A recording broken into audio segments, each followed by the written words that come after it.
Okay guys, so we're going to finish up this pasta. Okay, as you see, everything is done. This is what your sauteed onions should look like. Just a little bit of that salted butter, a little bit of pepper, salt, just crisp them up. Yeah, just a regular cooking yellow onion is what you do for here. Okay, I have my pin here. I'm going to crush some of these up because they're a little big. That's a fried onion.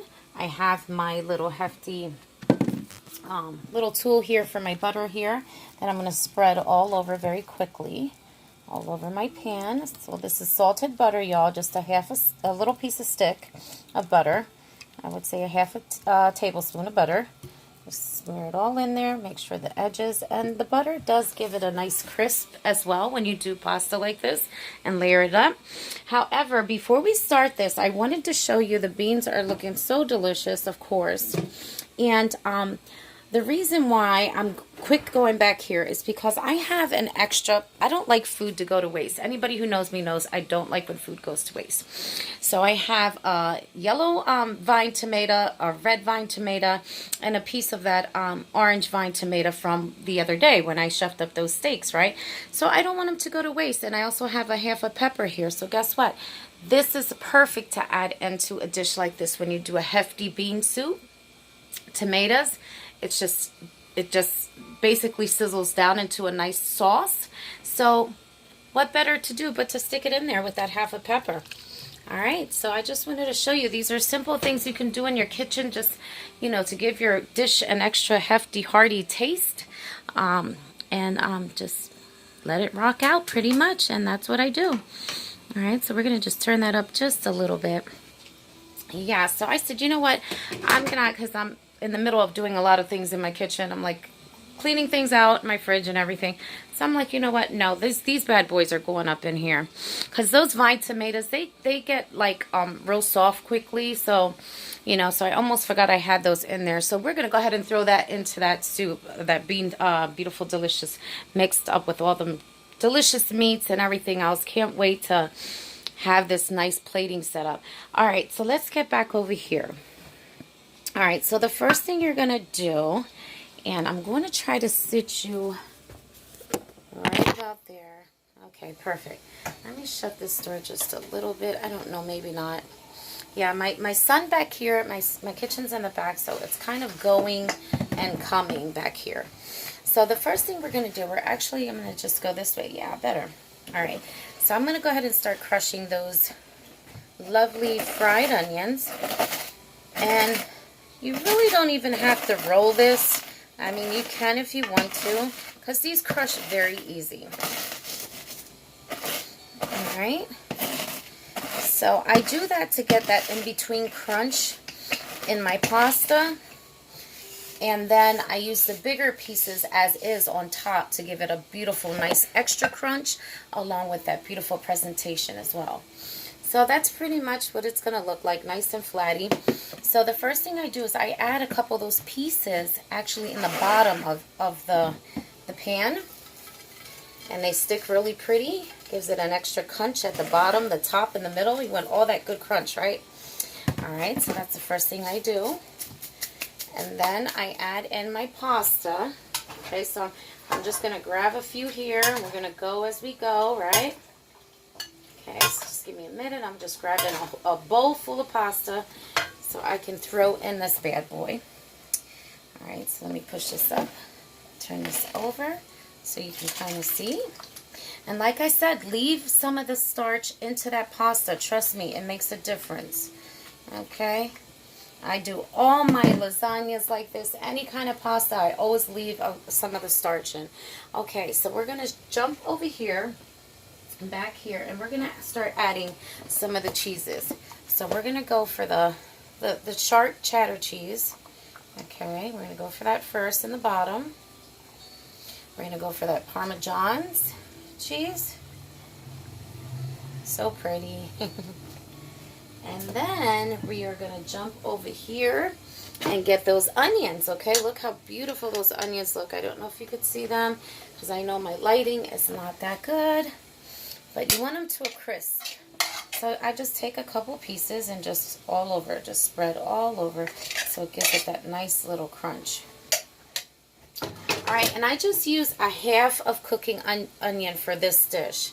That's all you need for the in-between, because you don't want it to be super oniony. You just want it to have that perfect little lovely bite taste of onion. All right, so then we're going to shoot over to the mozzarella. The slices of mozzarella, they come as is when you buy them like that. Throw a few pieces there, and then again, just repeat. And that's basically all that you do for this dish. Throw it in the mini oven, and you are so good to go. So I'm just grabbing another big bowl of pasta. And I'm just sliding it all over, really pretty. Very nice. Let's get a little bit more in here. Just a little bit more. All right, perfect. All right. And again, you want to go ahead and add that crunch. Just make sure you mix it all up as long as it gets in there. Okay. I'm going to need a little bit more to crunch up. All right. I'm going to do that. Do the cheddar cheese and just repeat. That's all you're going to do with this dish. And trust me, this stuff is to die for. This is some good stuff. Get that Parmesan right on top. Do your mozzarella, and I'm going to do one more big bowl of pasta in here, and this is pretty much going to be done. Don't forget them lovely onions, sauteed onions all around. So good, beautiful. All right, so let's do this again. We're repeating here, and like I said, it's a very quiet Easter in my neighborhood. Usually the kids are out playing. But like I said, everybody's pretty much keeping it home. Alright, so we're going to go ahead and throw in that other crunch in there. So pretty. Save some for the top with them big ones as well.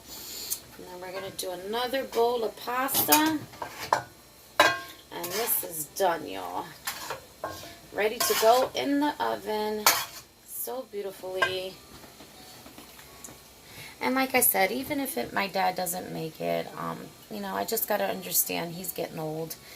And next time, maybe I'll do Easter over at his place, right? Yeah. So I know he did a lot this week, too. He's very, very healthy for his age, and so I want to keep him that way. All right, so let's get some more pasta. It's almost done here.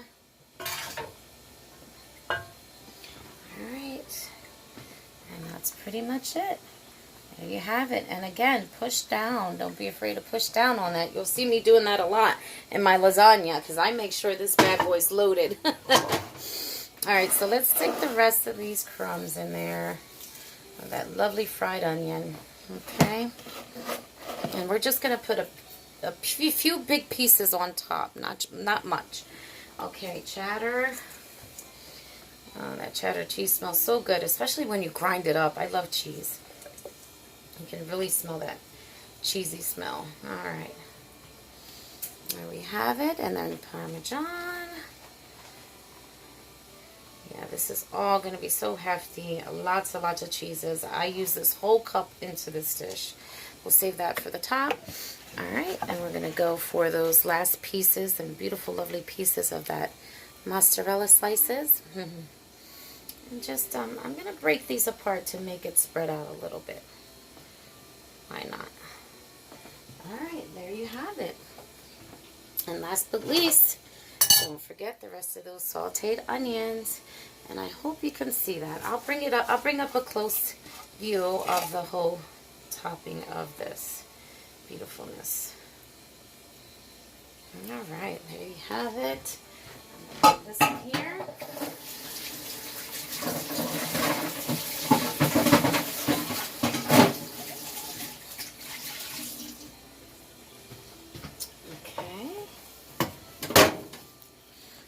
Have it, guys. Alright, so you're ready for this? So delicious. And wait, we can't forget the big chunks of that beautiful, lovely. And this is going to have a nice crunch to it. Super nice. Alright, that's good.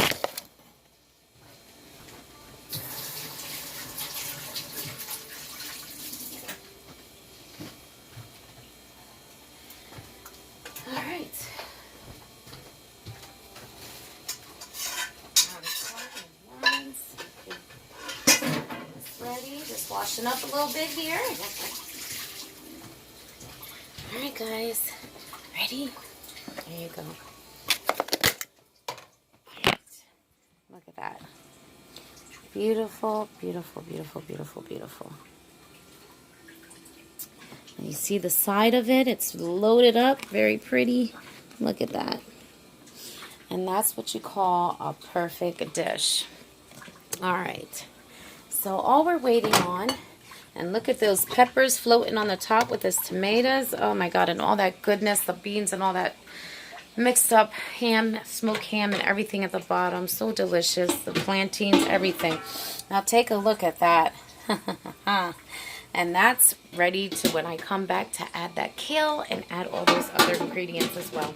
Alright guys, so it's going to be a late evening meal, but you know, everybody's still relaxing, so that's a good thing. Everybody's kind of just taking Easter, you know, the way everybody feels, I guess. You know, but we're all good. We're all happy over here. We're just trying to maintain, and you know, hopefully this shall pass, and I know it will. I know this gal has a lot of faith in the Lord above. So yeah, we're gonna get back to that shrimp as well. So let me go ahead. I'm going to send out a quick little video of the little cute baggies I'm going to be doing for my granddaughters before I head out. So please don't miss it. So this bad boy is going into a beautiful, it should be a 350 degree. You should add it in for about a half hour tops, depending on your oven, how that works, because I know my mini oven is pretty powerful. So I'm going to leave this on a low. I'm going to let it cook very slowly, so that way when I get back, it's perfect. And I'm going to put a timer on it, so that way it's perfect. Alright guys, because you never want to leave things on. But my brother's here in the living room. He's actually napping on the sofa, so he's close by. Alright, so catch you guys in a bit, for you can see those great little baggies I'm going to put together for my granddaughters. Alright, please don't miss it guys. I love you guys so much.